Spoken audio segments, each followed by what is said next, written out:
नमस्कार शेतकरी मित्रांनो, तुम्ही सर्वांचं पुन्हा एका नवीन व्हिडिओमध्ये स्वागत करतो। शेतकरी मित्रांनो, तुमच्यासाठी एक अतिशय आनंदाची बातमी समोर आलेली आहे।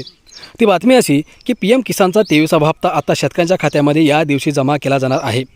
मित्रांनो, कोणती तारीख आहे, कोणत्या तारखेला पैसे जमा केले जाणार आहेत, खरोखरच या 23व्या हप्त्याचे पैसे शेतकऱ्यांना मिळणार आहेत का, संपूर्ण माहिती व्हिडिओच्या माध्यमातून समजून घेणार आहोत। तसेच हे पैसे जर मिळत असतील तर कोणकोणत्या शेतकऱ्यांना मिळणार आहेत, कोणकोणते शेतकरी पात्र आहेत आणि याच्यामध्ये नवीन नियम आणि काय निकष सरकारने घातलेले आहेत तेही समजून घेण्याचा प्रयत्न करणार आहोत। व्हिडिओ फक्त शेवटपर्यंत बघा आणि आपल्या माझी माहिती या यूट्यूब चॅनलला तुम्ही अजूनही सबस्क्राईब केलं नसेल तर लवकरात लवकर सबस्क्राईब करा। तर चला सविस्तर माहिती समजून घेऊयात। मित्रांनो, देशभरातील कोट्यावधी शेतकऱ्यांना PM किसान योजनेच्या 22व्या हप्त्यात नुकताच मिळाला। तर ऐन उन्हाळ्यात पावसाळ्याने अतिक्रमण केले, शेतकऱ्यांचे मोठे नुकसान झाले, गव्हासह अनेक पिकांचे अतोनात नुकसान झाले। त्यामुळे शेतकऱ्यांनी पंचनाम्याची आणि नुकसान भरपाईची मागणी केली आहे।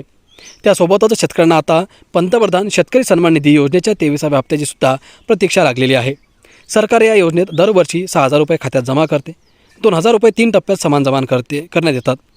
पंतप्रधान शेतकरी सन्मान निधी योजनेची रक्कम ही थेट DBT पद्धतीने शेतकऱ्यांच्या खात्यात जमा करण्यात येते। आता शेतकऱ्यांचे लक्ष हे 23व्या हप्त्याकडे लागलेले आहे।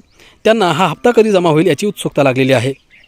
मित्रांनो, अखेर PM किसान सन्मान निधीचा 23वा हप्ता कधी जमा होणार? तर मित्रांनो, PM किसान योजनेचा हप्ता हा 4 महिन्यांच्या अंतराने जमा होतो। योजनेचा 22वा हप्ता मार्च महिन्यात जमा झाला होता। त्यामुळे 4 महिन्यांच्या अंतराने हा 23वा हप्ता जुलै 2026मध्ये जमा होण्याची शक्यता आहे। सरकारने याविषयीची कोणतीही अधिकृत माहिती दिलेली नाही। योजनेत हप्ता अगोदर जाहीर करण्यात येतो आणि पंतप्रधान देशातील कानाकोपऱ्यात असले तरी एका क्लिकवर हा पैसा धडाधड देशातील कोट्यावधी शेतकऱ्यांच्या खात्यात जमा होतो। मित्रांनो, या शेतकऱ्यांना होणार नाही फायदा, अर्थात या योजनेत बोगस लाभार्थी घुसू नये यासाठी सरकार डोळ्यात तेल घालून लक्ष ठेवते। त्यासाठी सातत्याने काही प्रक्रिया कराव्या लागतात। जे शेतकरी eKYC आणि भूसत्यापन सारखी प्रक्रिया दरवेळी पूर्ण करत नाही त्यांच्या घरात PM किसान योजनेची रक्कम जमा होत नाही।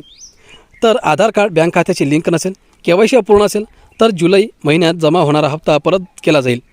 त्यामुळे शेतकऱ्यांनी याबाबतीत कोणालाही हलगर्जीपणा करू नये असे आवाहन करण्यात आले आहे। मित्रांनो, पंतप्रधान शेतकरी सन्मान निधी योजनेचा 23वा हप्ता पात्र शेतकऱ्यांना 4 महिन्यांनी मिळेल। ज्या शेतकऱ्यांचे नाव लाभार्थ्यांच्या यादीत असेल त्यांच्या खात्यात 2,000 रुपये जमा होतील। या योजनेचा फायदा होईल की नाही हे तुम्हाला घर बसल्या तपासता येऊ शकते। मित्रांनो, त्यासाठी अगोदर pmkisan.go.in या वेबसाईटवर जा, शेतकरी कॉर्नर हा पर्याय निवडा, त्यानंतर लाभार्थ्यांच्या यादीवर जा। या ठिकाणी तुमचा आधार क्रमांक, खाते क्रमांक टाका। आता गेट डेटावर क्लिक करा। लागलीच पेमेंट स्टेटसवर क्लिक करून चेक करा। eKYC पूर्ण झाली असेल तर लाभार्थ्याला रक्कम मिळण्यास अडचण येत नाही। त्यासोबतच आधार कार्ड लिंक करणे आवश्यक आहे। तर ॲग्रीस्टॅग या पोर्टलवर जाऊन नोंदणी करणे ही सरकारने आवश्यक केले आहे, तरच खात्यात पैसे जमा येईल।